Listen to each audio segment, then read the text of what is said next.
Om Swastiastu. Assalamualaikum warahmatullahi wabarakatuh. Salam sejahtera, shalom, namo buddhaya. Perkenalkan, saya Madisri Arisna, guru seni budaya dari SMP Negeri 2 Singaraja. Hari ini kita akan belajar. Dahulu mari kita simak. Ada patung Singa Ambara Raja, ada patung Ganesha, dan ada patung Jagung. Jadi materinya adalah pengertian dan fungsi patung. Materi kelas 9 SMP atau MTS semester 1. Adapun tujuan pembelajaran, siswa dapat 1. Menjelaskan pengertian patung, 2. Menggolongkan jenis patung berdasarkan fungsinya. Mari kita bahas materi yang pertama, pengertian patung.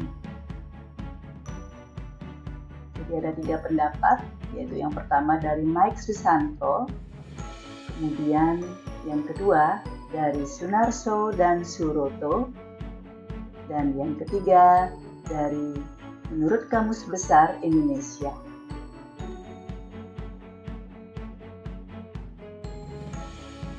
Kemudian materi yang kedua adalah fungsi patung. Yang pertama, fungsi personal. Karya seni patung diciptakan semata-mata untuk kepentingan personal atau pribadi, sebagai ekspresi perasaan dan ungkapan pribadi termasuk tujuan religi, sarana beribadah. Bisa diamati di sini ada patung Buddha, kemudian ada patung Ganesha, dan patung Yesus.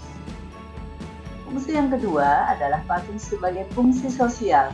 Patung diciptakan untuk memperingati suatu peristiwa yang bersejarah atau mengenang jasa seseorang atau sekelompok orang yang telah berjasa, utamanya pada negara, bangsa, dan daerah. Bisa diamati di sini ada monumen pahlawan revolusi, ada monumen nasional, dan ada monumen bom Bali. Berikutnya, fungsi yang ketiga adalah patung memiliki fungsi fisik, yaitu yang bernilai estetika, artinya menciptakan dan membuat patung semata-mata untuk dinikmati keindahannya. Di sini bisa dilihat ada patung Arjuna Krishna yang biasanya ada di perempatan atau di pinggir jalan, kemudian ada patung rusa di pinggiran kolam misalnya, atau taman, kemudian ada patung manusia yang dipajang di dalam ruangan. Nah, untuk mengingat anak-anak dengan materi, mari kita latihan soal. Ya. Latihan soal yang pertama, amatilah patung berikut serta tentukan apakah fungsi dari patung tersebut. Ini patungnya adalah patung kucing. Ya, nah ya, jadi patung ini memiliki fungsi fisik. Latihan soal yang kedua, amatilah patung berikut, apakah patung tersebut berfungsi sosial? Jadi ini adalah patung monumen Margarana Bali. Ya, benar sekali. Jadi fungsinya adalah fungsi sosial. Mengapa fungsi sosial? Karena sebagai simbol bahwa di daerah Margarana Tabanan Bali pernah terjadi peristiwa bersejarah atau perang kutukan. Kemudian latihan soal yang ketiga, amatilah candi Prambanan berikut, tentukan 2 fungsi dari candi tersebut. Kira apa ya? Ya, yang pertama adalah fungsi fisik, dan yang kedua adalah fungsi personal. Latihan soal yang keempat, amatilah patung berikut, apakah fungsinya personal? Kenapa?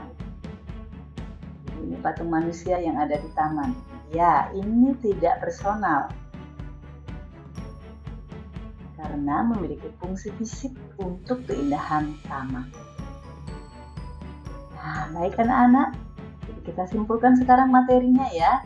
Materi yang pertama, arti patung. Patung itu adalah plastik art atau seni plastik karena patung identik dengan sebuah cipta karya manusia yang meniru bentuk dan memiliki keindahan atau estetik, dan merupakan seni rupa 3 dimensi. Kesimpulan yang kedua adalah jenis patung. Patung dibedakan menjadi 3, yaitu patung dengan memiliki fungsi personal, kemudian patung yang memiliki fungsi fisik, dan yang ketiga, patung yang memiliki fungsi sosial. Nah, Perlu anak-anak ketahui bahwa sumber materi ini diambilkan dari buku guru Kemdikbud, ya, kemudian dari buku siswa, kemudian dari channel YouTube, kemudian dari gambar-gambarnya dari Google. Nah, semoga materi ini bisa memberi manfaat buat anak-anak semua, ya, dan anak-anak juga bisa mengenal bahwa patung-patung yang ada di daerahnya itu ternyata memiliki fungsi-fungsi tertentu. Semoga bermanfaat, dan kami akhiri dengan Parama Santi Om, Santi, Santi, Santi Om. Sampai ketemu pada materi berikutnya. Salam.